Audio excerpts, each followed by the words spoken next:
de la mise en œuvre du projet WACA, une solution régionale à l'érosion côtière. Roch Aurélien Akouainou décroche son doctorat en sciences de l'éducation. Il a soutenu sa thèse sur les dessins animés et l'apprentissage scolaire chez les enfants de 7 à 12 ans au Bénin. Et puis avec le développement des métiers du coaching, de plus en plus de personnes veulent se réorienter professionnellement vers cette activité. Mais quel est le profil à avoir? On en parle dans ce journal.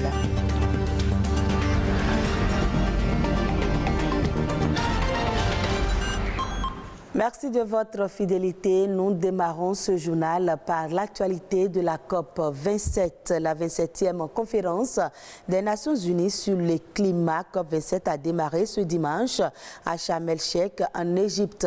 Les représentants de près de 200 pays doivent y renforcer leurs engagements et cesser des promesses non tenues pour espérer limiter le réchauffement climatique. Lente, complexe, inefficace, de nombreux activistes jugent durement le bilan des conférences sur le climat alors que les États ne respectent pas leurs engagements pour maintenir le thermomètre sous la barre fatidique des 2 degrés Celsius d'ici la fin du siècle. Dans ce contexte, la COP 27 est-elle condamnée à décevoir? Suivez plutôt. Inondation historique au Pakistan, canicule à répétition en Europe, sécheresse, ouragan, incendie. Les effets bien tangibles du dérèglement climatique vont-ils permettre d'accélérer la lutte pour la sauvegarde du climat? Une question de survie pour le secrétaire général de l'ONU qui appelle les 200 pays réunis à Sharm el-Sheikh à ne plus attendre pour agir. La COP27 doit être l'endroit où reconstruire la confiance et rétablir l'ambition nécessaire pour éviter de faire basculer notre planète dans un précipice climatique. Une formule choc alors que les émissions de gaz à effet de serre continuent d'augmenter. Au lieu de baisser de 45% d'ici 2030, comme le prévoit l'accord de Paris signé en 2015, celles-ci sont en passe d'augmenter de 10%. Aucune chance à ce rythme de limiter le réchauffement à 1,5 degré par rapport à l'ère pré-industrielle. Et ceux qui en paient le prix fort, ce sont les pays du Sud, pourtant les moins pollueurs de la planète. Alors qu'elle pèse moins de 4% des émissions de gaz à effet de serre, l'Afrique est en première ligne du réchauffement. Sécheresse meurtrière dans la Corne de l'Afrique, inondations historiques au Nigeria et au Tchad. Au total, 19 pays d'Afrique de l'Ouest sont concernés par les catastrophes climatiques. Le ressentiment des pays les plus pauvres sera donc au cœur de la COP27. Au centre des débats, la question du dédommagement financier des pays les plus touchés.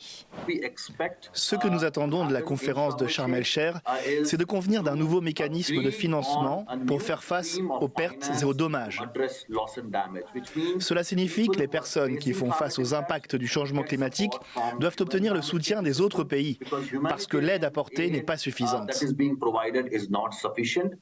À Paris en 2015, les pays du Nord s'étaient déjà engagés à verser 100 milliards de dollars par an dès 2020 aux pays du Sud pour leur permettre de faire face aux impacts du changement climatique. Une promesse non tenue. Retour au Bénin pour parler toujours environnement. Le projet WACA est une solution régionale à l'érosion côtière. Elle a lancé les travaux de réalisation des ouvrages sur les côtes ouest du Bénin et du Togo. Une cérémonie présidée par le Premier ministre togolais. On fait le point avec William Tchoki et Patrick Nimanvo. Un bruit incessant de ces vagues en furie dépose ou emporte des sédiments. Pour la majeure partie du littoral ouest africain, c'est le second scénario qui prend le dessus. L'océan grignote au fil des ans une partie du territoire. De nombreuses localités effacent de la carte une mobilité des traits de côte exacerbée par les changements climatiques. La réponse nationale au phénomène de l'érosion côtière a montré ses limites. Le Bénin et le Togo se mettent ensemble pour une solution régionale. Elle a pris corps depuis 2017 avec le programme de gestion du littoral ouest africain. Aujourd'hui, Nous en sommes à une phase décisive, la phase pratique de construction des ouvrages. Les travaux d'investissement que nous lançons ce jour vont contribuer à réconcilier les communautés avec la mer, pour leur permettre de retrouver la jouissance des ressources que leur apportait la mer et qui constituaient leur principale source de revenus. Entre Agbo-Dranfort au Togo et Grand Popo au Bénin, l'érection des épis et des brise-lames, le rechargement des casiers de sable délimités par les épis, le comblement des bras lagunaires, des aménagements récréo-touristiques, un ensemble d'ouvrages confortatifs pour amoindrir le choc. Nous avons un total de 317 000 tonnes d'enrochement à approvisionner sur les sites et à mettre en place. En ce qui concerne le rechargement des casiers et des épis, nous avons pour le Togo un volume de 340 000 m3 et pour le Bénin un volume de 280 000 m3. Ce merveilleux jour n'a été possible que grâce au leadership et au souci permanent de nos deux chefs d'État. Je voudrais ici dire ma satisfaction personnelle face à l'accomplissement de ce jour qui restera mémorable pour nos communautés et féliciter les équipes du projet ainsi que celles de nos différents départements ministériels et comités de pilotage pour la qualité du travail qu'ils ont abattu depuis plusieurs mois. Je leur demande de rester mobilisés jusqu'à la clôture du projet pour relever les défis qui sont attachés aux échéances majeures sur lesquelles les populations impactées nous attendent. Des réponses idoines et durables trouvées à l'érosion côtière. Ces travaux vont durer 19 mois. Ils coûteront 42 milliards de francs CFA, dont 29 pour le littoral du Bénin, un financement de la Banque mondiale et ses partenaires.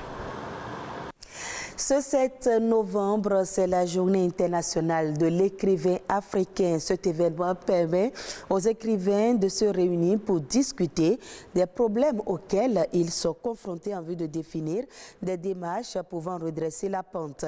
La journée internationale de l'écrivain africain contribue non seulement à rendre hommage à tous les illustres hommes de lettres du continent, mais aussi à mettre en lumière toutes les difficultés auxquelles ils sont confrontés. En Afrique, la littérature connaît chaque jour des mutations qui font sa beauté, l'enrichissent, la valorisent selon les écrivains. La journée internationale de l'écrivain africain décrétée par les Nations Unies le 7 novembre 1992 est une belle occasion pour rappeler aux écrivains africains qu'ils sont une part importante de l'histoire de la littérature.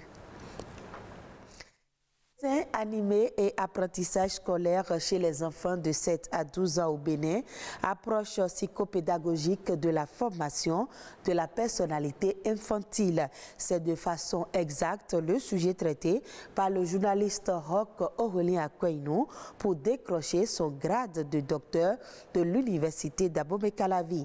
La soutenance a eu lieu dans l'un des amphis de cette même université. Marcel Arossi, Emmanuel Agbessi. Il s'en sort avec la mention très honorable, suivie des félicitations du jury. Roch Aurélien Akouainou réussit ainsi la soutenance de sa thèse de doctorat de l'université d'Abomey-Calavi avec une méthodologie bien appréciée du jury. Nous avons travaillé sur les dessins animés, nous avons essayé de voir leurs influences sur les apprentissages scolaires des enfants et la formation de la personnalité infantile. Et les résultats nous ont montré que les dessins animés contribuent énormément au renforcement des apprentissages des enfants, mais également à la formation de leur personnalité. Toutefois, il est important de retenir que tout ce que les enfants voient à travers les dessins animés ne sont pas recommandables. Raison pour laquelle nous avons insisté sur la présence des parents à leur côté. On ne peut qu'applaudir un sujet pareil parce que, vous l'aurez bien observé, beaucoup de dessins animés aujourd'hui sont porteurs de valeurs civilisationnelles qui ne sont pas les nôtres. Les résultats auxquels il est parvenu mériteraient d'être publiés et nous l'encourageons à faire davantage de divulgation de ces résultats-là qu'il a obtenus. Ce sont des sujets extrêmement sensibles, mais les sciences humaines et sociales, en l'occurrence les sciences de l'éducation, sont des disciplines outillées pour les aborder. S'il est vrai que le sujet traité est en cohérence avec sa profession, pour Dr Roch Akoinou, relever ce défi a été un grand challenge. Faire recours à un coach motivateur virtuel ou physique devient une pratique courante. Le métier de coach se répand, mais quelles sont les qualités que doit avoir un bon coach? Epiphane Daoulokono intervient dans le domaine du coaching. Il donne ici plus d'explications. Le coach à la base devrait être une personne qui est expressive.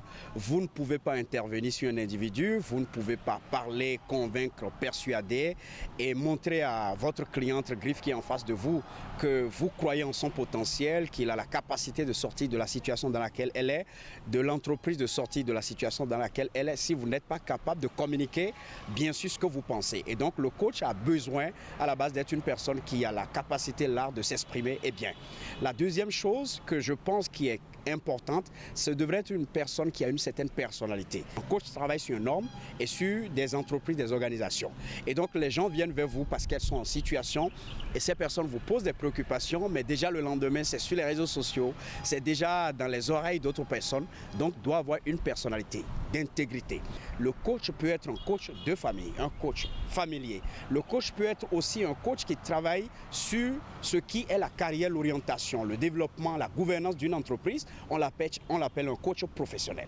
Choisir quelqu'un qui est bon, qui répond à ma compétence, cela impose que l'on d'abord cherche des informations sur cette personne.